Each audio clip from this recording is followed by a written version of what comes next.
आज बनवूया मुलांच्या टिफिनसाठी रेसिपी, जे की मुलं आवडीने खातील आणि टिफिन वापससुद्धा येणार नाही. नमस्कार, मी प्रज्ञा. स्वागत आहे तुमचं माझ्या चॅनलमध्ये. तर आज आपण बघणार आहे झटपट होणारी पालक पुरी आणि बटाट्याची भाजी. यासाठी आपल्याला लागणार आहे, पालक पुरीसाठी लागेल पालक, कोथिंबीर, 2 लसूण पाकळ्या आणि 2 हिरव्या मिरच्या. याची आपण आता पेस्ट बनवून घेऊ. आणि जिरंसुद्धा लागणार आहे, याची पेस्ट बनवूया. मिक्सरला छान वाटून घ्यायचं आहे. हे अशी याची प्युरे तयार झाली पाहिजे. आता याच्यामध्ये चवीनुसार मीठ आणि 1 कप गव्हाचं पीठ आणि 3 ते 4 चमचे रवा घालून घ्यायचा. आवश्यक असेल तर थोडं थोडं पाणी याच्यामध्ये टाकायचं आहे आणि याला छान मळून घ्यायचं. रवा घातल्यामुळे पुऱ्या ह्या चांगल्या फुगतात आणि छान होतात. आता याच्यामध्ये ओवा घालायचा आणि याचा छान एक गोळा तयार करून घ्यायचा आहे. असा झाला पाहिजे सॉफ्ट. याला 5 मिनटं आपण बाजूला ठेवून देऊया. तोपर्यंत बटाट्याची भाजी बनवूया आपण. आता इथे पॅनमध्ये मी तेल गरम करायला ठेवलं. याच्यामध्ये मोहरी आणि जिरं घालून याला फोडणी द्यायची आहे.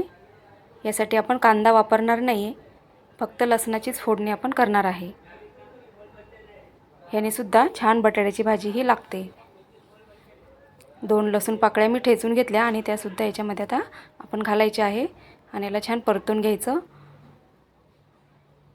आणि 2 बटाटे मी छान धुवून घेतले आणि बारीक फोडी त्याच्या करून घेतल्या. पतल्या पतल्या याच्या फोडी करायच्या आहे, म्हणजे बटाटा लवकर शिजेल. आता याच्यामध्ये आपण बटाटा घालूया आणि याला 1 मिनिटभर परतून घेऊया.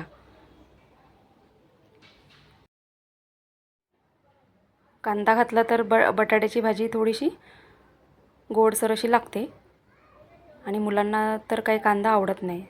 आता इथे मी चिली फ्लेक्स घालून घेतली. याच्यामध्ये आवडीनुसार घालायची, हळद आणि याला छान परतून घ्यायचं आणि चवीनुसार मीठ घालायचं आणि याला थोडंसं पाणी, वाफ येईल असं एवढं पाणी घालून याला शिजवून घ्यायचं आहे बटाट्याला.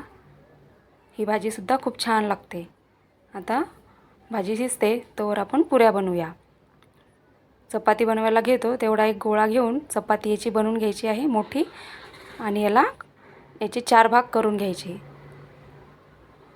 अशा पुऱ्या दिल्या तरी मुलं आवडीने खातील. तेलाचा रंग डार्क दिसत असेल कारण हे सफोला गोल्ड तेल आहे.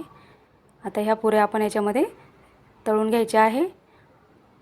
पुऱ्यांचा आकार त्रिकोणी असल्यावर मुलांना जरा आश्चर्य वाटेल की त्रिकोणी पुऱ्या कशा काय, आणि त्यांना खाण्याची आवडही होईल. आता ह्या अशा पुऱ्या बनवून घ्यायच्या. बघा किती छान फुगलेली आहे. खूप छान खुसखुशीत अशा ह्या पुऱ्या तयार होतात. बघा सगळ्या पुऱ्या मी अशा बनवून घेतल्या. आता बटाट्याची भाजीसुद्धा इथे शिजलेली आहे. यावर आता कोथिंबीर घालायची आणि मिक्स करायची. झटपट अशी ही रेसिपी तयार होते. तुम्हीसुद्धा करून बघा.